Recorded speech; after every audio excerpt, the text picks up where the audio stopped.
So, welcome back to ENTP Life. We are here at 52 Uranus Road in Rocky Point. This is the property that I featured before, and I'm just walking you through to show you where we are after 2 weeks of construction. Let's get into it.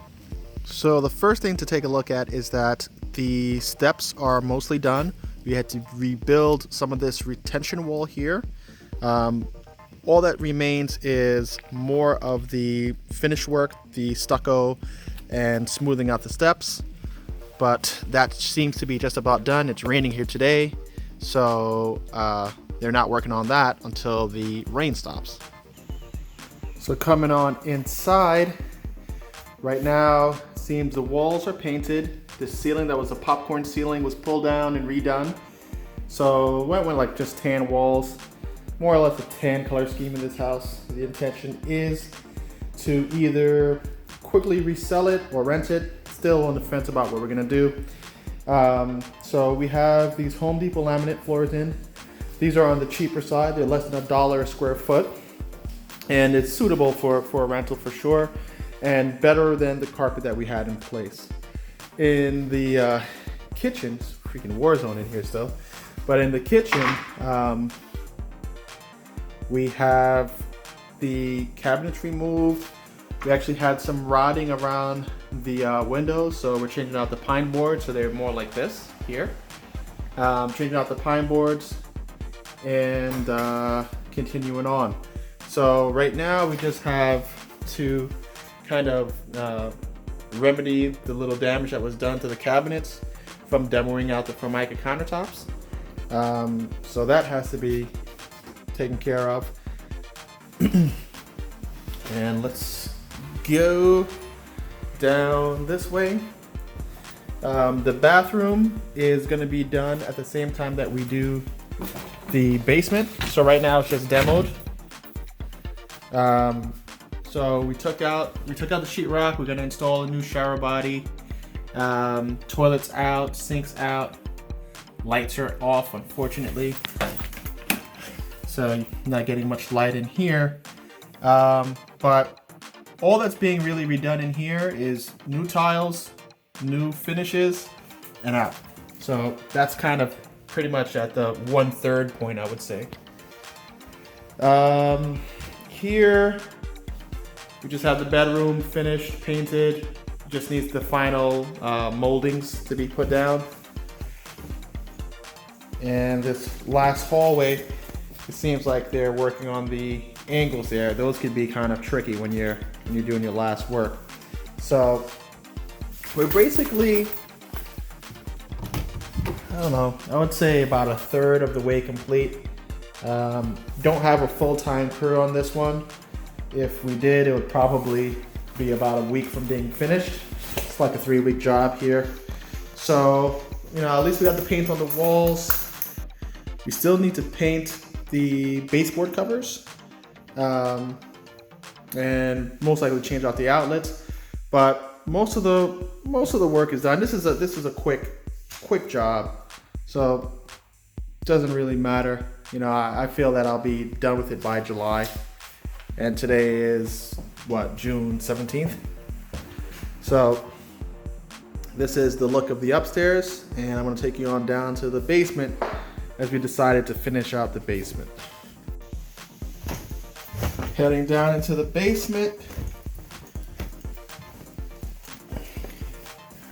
we've got the basement pretty much framed out. What we're doing here, we're making this the boiler room and the laundry room. I'm going to add a laundry connection right in the corner there, in that left corner, so that it feeds into the bathroom drains and into the main sewer line out of the house. As you can see, we have this new boiler in, which means I got screwed with the other boiler. That other boiler was not salvageable, was cracked, was damaged, and had to be replaced. So with dealing with properties that have been vacant and there's like signs that they've been winterized, you could always assume that they weren't winterized properly and you may have lingering plumbing issues. Now, always budget for them and hope that they're not as bad as you think. but expect that it could be as bad as having to replace your entire plumbing system.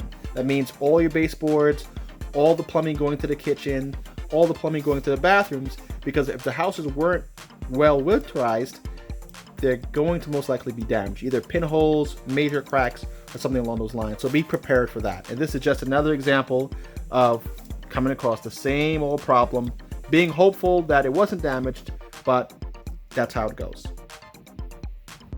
I'm keeping the beams inside of the walls, and even though it's a basement, I could have gone with metal studs, but this basement is really above grade. If you look at the windows, they're facing outside, so there's not really much of a moisture issue in this basement. It's only this rear wall that is underground, and it should not be that bad of an issue.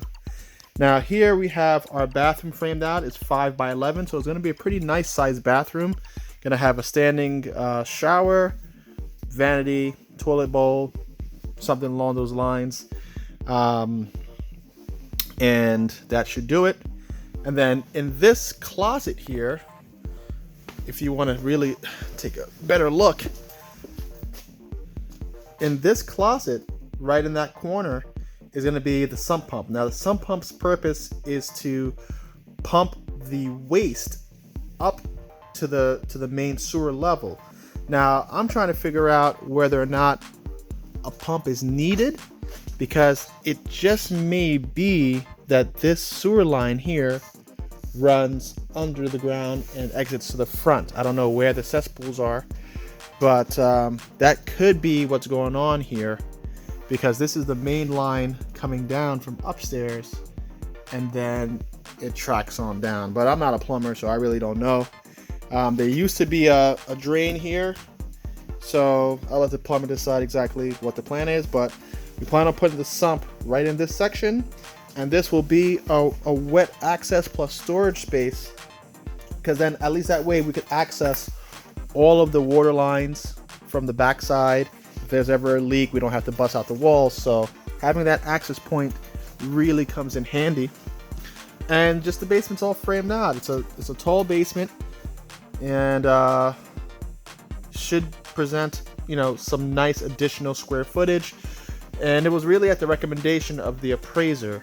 So, you know, it made more sense to have this function as a family room, an additional space. A future owner can easily convert this into a rentable basement, like this section here. They could literally just make this a kitchen area.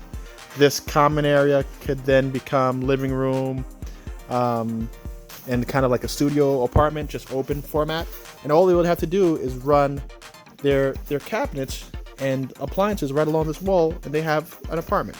So I wanted to finish it that way to give options, 1 to myself, and 2 to the future buyer. So if I keep this property, or if it doesn't go as quickly as I would like, I would convert this basement into a rentable apartment for an additional income. And that's even something that would probably be part of the vision of one of the future buyers. So we'll see how that goes. So that's pretty much an overview of where we are after 2 weeks with a part-time crew here at the Rocky Point property. Now, if you see that I decided to go with finishing the basement, and the main reason for that is because it's going to be a value add for whoever's going to either buy this property, or for me as the owner who may rent the property out. By finishing the basement for less than $15,000, I could potentially add $1,000 to $1,200 a month in income as a studio apartment. Now, for a future buyer, they may have the same vision. They may say, I can rent this out for $1,000 to $1,200 and cut my mortgage payment in more than half. The purchase price on this property will be around $299,000, and with a $299,000 mortgage and the taxes in this area, they'd be expected to have a mortgage bill of around $2,200 a month. So if they're able to rent out the basement for $1,200, that means for their upstairs portion, they're in for $1,000 a month for a 3-bedroom unit. That's pretty good. Now, If they're not the type that are going to be landlords going forward, because there's a lot of people who really don't want the hassle of being a landlord, they have additional space in the basement. Now this house only has one living area, so by finishing the basement as livable space and not putting a kitchen down there, it gives them so much more social space. That could be children's play area, that could be an area to have a guest room, that could really accommodate you in many, many ways. So if you have a basement that could be habitable, it's worth it to fix it.